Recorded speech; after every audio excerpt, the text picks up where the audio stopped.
Hello, lovers. How are you all doing today? I am Grace Renner. You're welcome to this exciting episode of Finding Love. Finding Love is an insightful guide for anyone who is ready to be married and desires to do it the way the Creator designed it. It's important to know that it is God's idea for us to be married. Marriage is God's idea. After he created Adam, he said, "It is not good for man to be alone." And guess what? He now created Eve from Adam's rib. Every other creator he created from the ground, but for Eve he created her from Adam. And the Bible also says that marriage is a mystery. So it's only wise of us to always go to God when we have answers or desire solutions to our marriage. Okay, so Finding Love is that show that gives you godly answers to questions that you might have. Or, questions that you might have as regards marriage. Stay tuned, guys.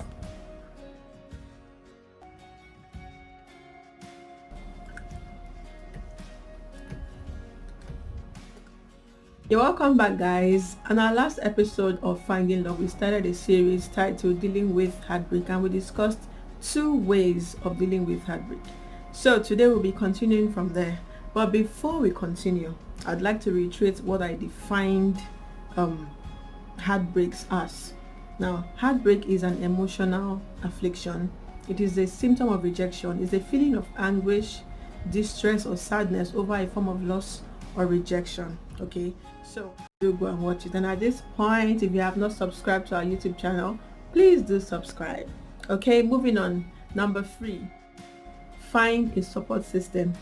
Call a friend or 2 or anybody that you know that really and genuinely cares about you and tell them how you're feeling. When you're feeling heartbroken, it's important that you're around people that really love you. Be around people that make you laugh, that make you, joyful. I'll just share from a scripture, Job 6:14. It says, "To him that is afflicted, pity should be shown him from his friends." Okay, so be around your friends, people that you can actually call your friends. I'm sure there are lots of people that really care about you. Tell them how you're feeling. Do not just handle this season or this period on your own. When you know that you have people that if you tell how you're feeling, they would show genuine concern. So please try to be around people that love you. Tell your feelings, tell people about how you're doing, and they would support you. And let me share a personal example. I remember one time I was really heartbroken in 2012, and it was a friend that helped me. In fact, I thank God for that friend. I went to him, he advised me, he motivated me with his words. He played music for me. He told me how fantastic a person I am. Hearing him say those things, motivated me. And he's naturally a funny person, so he made me laugh. He was always making me laugh. When he had to go somewhere, he would take me along. So because of that, it made me recover quickly. And that's the good thing about telling people, genuinely good people that mean well for you. When you tell them, people share experiences, they'll tell you how they handled theirs and things like that, and before you know it, you start to feel better. You would recover faster. Okay, so it's important that you find a support system when you feel heartbroken, when you have just gone through a form of rejection. Be around people that accept you, people that love you. Proverbs 12:25 also says, "Heaviness in the heart of man maketh it stoop, but a good word maketh it glad." Now that is what good friends will do for you. When you have people around you, they will tell you nice things that will make you feel good. Now, there is something that I feel I should address. If you are going through a season of grief or heartbreak, it's important that you do not go to find solace in someone that is asking you out. Okay? Now, this is not about dating the person. Just the person asking you out. Do not go to find solace in that person, because you might be misunderstood, or it might even counteract your desire not to be with that person, because you are going through grief, and you might just find yourself falling for that person, and it might not be genuine. If it's not your desire to be with that person, do not go to find solace in that person. And besides that, the person might think it's an opportunity or see it as an opportunity to step into being your life. Some people take advantage of people's situations. Okay, so now I talked about how a friend helped me to get through um, a certain grief or breakup at a point. But it did not end there. Now, this was somebody that was interested in me, but I wasn't genuinely interested in the person. But he had asked me out and I turned it down. I said, oh no, let's be friends. But when I broke up with somebody, and because we're friends, I knew he was genuine. We got close and, he was helping me through the breakup season. And then he asked me out again. And then I accepted to date him. Now, this relationship did not even last up to a month because I wasn't happy. I knew that wasn't what I wanted. Okay. And even interestingly, do you know, after we broke up, like months later, or even I think years later, not months later, we ran into each other and he was reminding me of when we dated, and I could not remember dating him. That's how funny and that's how bad it was, because I wasn't myself at the time. I mean, this was someone I already told no. Saying yes to him when I was in my grief season for me was just a way of, should I say, making myself feel better, maybe making him feel better at the same time. But the relationship did not last because I knew that wasn't what I wanted. So at this point, let me say this. If you are interested in somebody and you know the person is going through some form of grief, loss, rejection, or heartbreak, please, that is not the right time to ask the person out. Allow the person to heal. Yeah, you like the person. Allow the person to heal, because it's not even good for you to be with somebody that has not fully healed. It's not good at all. It's not good for you. So allow the person to heal. Let the person be in their right self, their right senses, and then if they say yes to you, fine. If they say no to you, take it like that. Okay, so it's important. Do not take advantage of anybody's grief season. It's important. And then number 2, if somebody is asking you out and they have just broken up with somebody, or they're grieving for any reason, kindly tell them, let's give it time. Let's give you time to heal. You're not saying no to them. You're just saying, let's give it time. Okay, there's no need to rush from one relationship to another, because the thing is, they might not be genuinely interested in you, but they're trying to fill up a void that has just been created, or to use it to get healed faster, which is not even good for you. Okay, so it's not the right time, to date anybody that has just come out of a breakup. Okay. So before you say, so when can we now date this one, that don't date when someone has broken up and all that? No. That might be, I'm just kidding. Okay, now let me give you signs to know when it's when not to date somebody yet, or when a person is still grieving over a loss or a heartbreak or rejection. Number 1, the person will be visibly unhappy, still visibly unhappy. So you can tell from that oh, this person has not recovered. Number 2, mood swings could be, a sign. Maybe they are thinking about the person and they're just going to a mood. You don't know what's in their minds. Okay, so look out for mood swings. Now, some people have mood swing naturally. I don't know why. Okay, but in terms of recovering from a loss or heartbreak, some people begin to go through mood swings. So look out for it. And then number 3, if they still talk about the person with a lot of emotions, you can actually tell, this person is still not over this person.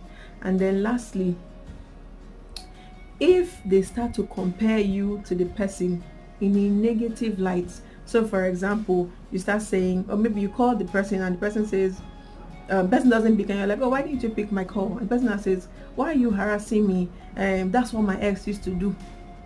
I mean, this is an extreme example, but look out for negative comparison between you and the person's ex. Then you know that the person is not done grieving. Don't go and put your head inside that kind of thing, my sister, my brother. Okay, so number 4, forgive and release them. Okay, now this one is quite tough, but it's important that you forgive when people hurt you, when people reject you, when people break up with you. It's not just for them or because you want to let them off the hook. It's because of you, for your own sake. Let go of the anger and just forgive them. Let them go. You have a better future ahead.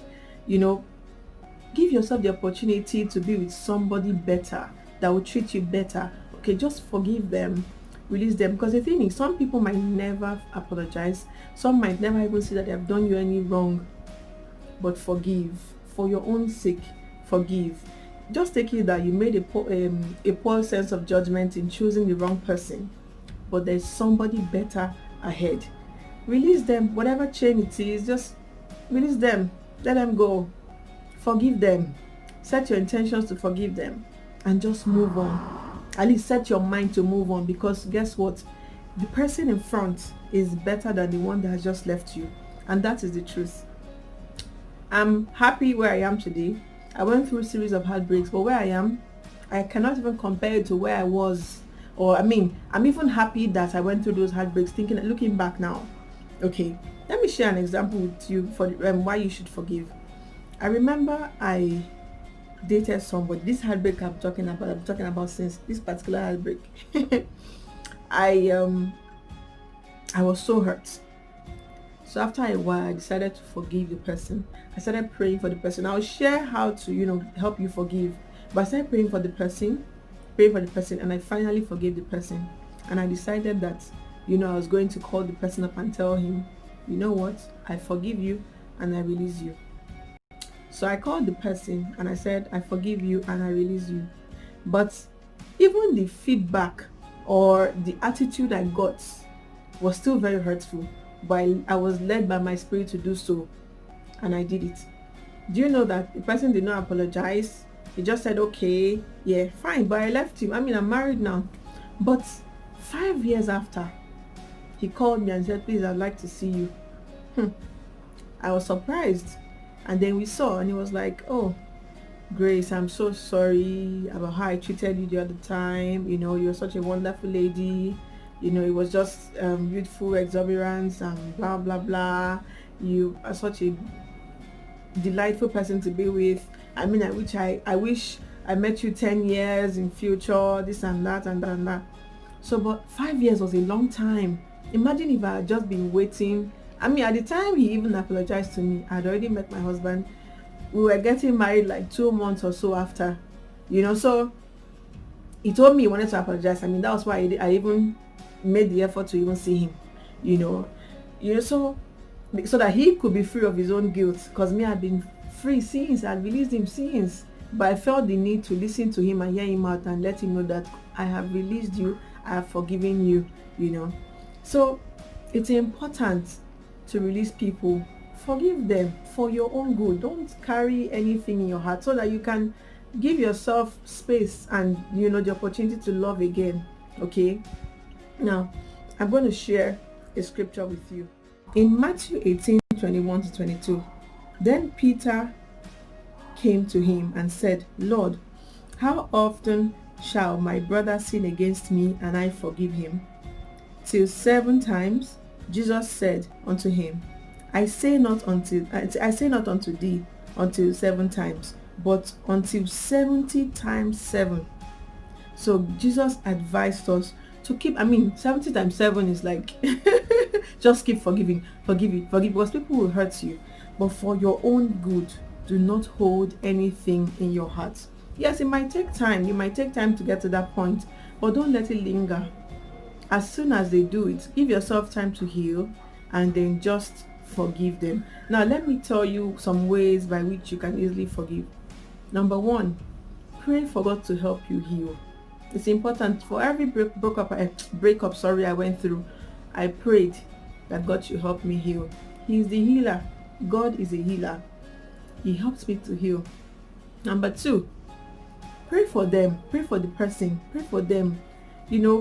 Speak nice words over the person in prayers. Just pray for them. Then ask God to help you to forgive them and release them, because they might never apologize. I talked about someone apologizing 5 years after. It's such a long time. If I was just waiting, such a long time to hold such, in my heart, offense towards anybody, so they might never apologize. Okay, but forgive them all the same. Forgive them, release them. So let me give you another scriptural reference. Now, Job 42 verse 10. I'll read it from here. And the Lord turned the captivity of Job, and when he prayed for his friends, also the Lord gave Job twice as much as he had before. Now, like I said, forgiveness is for you. It's not really for the person, it's for you. Pray for them, release them, so that what is coming will be you'll be ready for what is coming, because what is coming is bigger than what has just left you. If you remember the scripture I shared with you last week in our last episode, 2 Corinthians 4:17, it says, "For our light affliction, which is but for a moment, worketh for us a far more exceeding and eternal weight of glory." That is God's plan for you. That is the whole idea. Forgive them, release them. What is coming is bigger. A far more exceeding eternal weight of glory. Trust me, what has just left you is nothing compared to what is coming. In fact, in no time, when you see the person, you realize that you will thank God really for the person that left you. I'm telling you, I'm prophesying, and I'm also telling you my experience. So please, please, please forgive and release them. All right, guys, so I've come to the end of today's episode of Finding Love. We will still continue on this series of dealing with heartbreaks, because there's so much to talk about and we're not even close to being done. Okay, I remain Grace Rena. See you next time.